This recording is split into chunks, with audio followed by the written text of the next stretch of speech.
Hi everyone, Anastasia here. As you may have heard last week, this summer I'll be releasing a new episode about the lives of servicemen and women every other week. My kids are out of school for this summer, so my time has become very limited.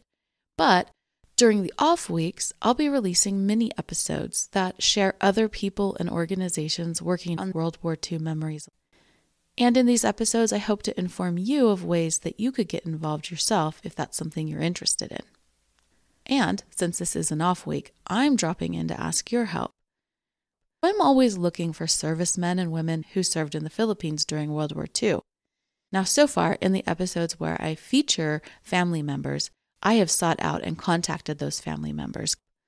And that's been a fantastic way to get so much great information about these servicemen and women. But I would love to hear from you if you know of someone I should highlight. Maybe it's a grandfather or grandmother who served in World War II in the Philippines, or a distant aunt or uncle, or even a distant cousin. Or perhaps you know of a friend who is related to a Philippine serviceman or woman.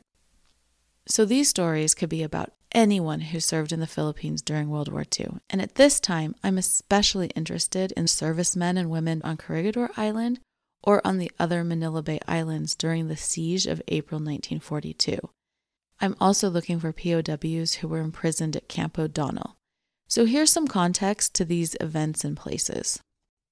When the U.S. surrendered Bataan Peninsula to the Japanese forces on April 9, 1942, it was not a surrender of the entire Philippines. The United States still had forces on many other islands, especially the island fortress of Corregidor. Once Bataan fell, that island was under constant bombardment and siege until May 6, 1942.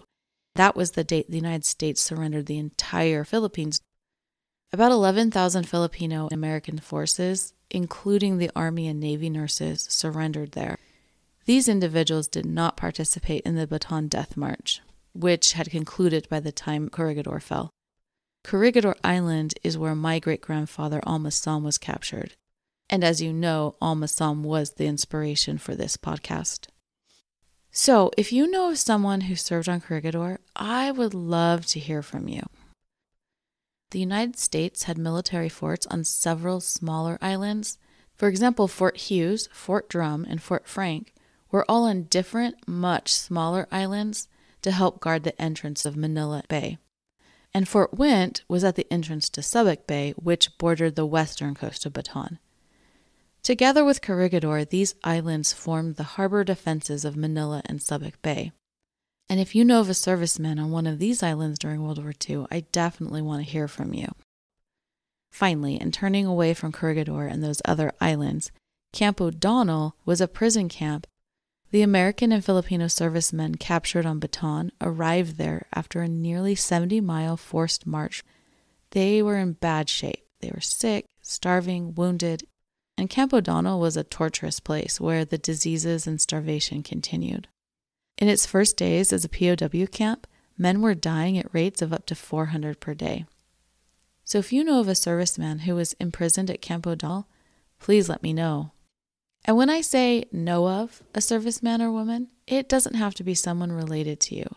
Maybe you read a book or article about a serviceman or woman and think it's a story that more people should know about. You can submit these stories on the Left Behind website at www.leftbehindpodcast.com.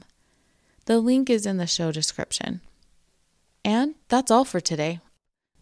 Thanks for listening. I can't wait to hear from you. Again, head to www.leftbehindpodcast.com to share your story. Have a fantastic week.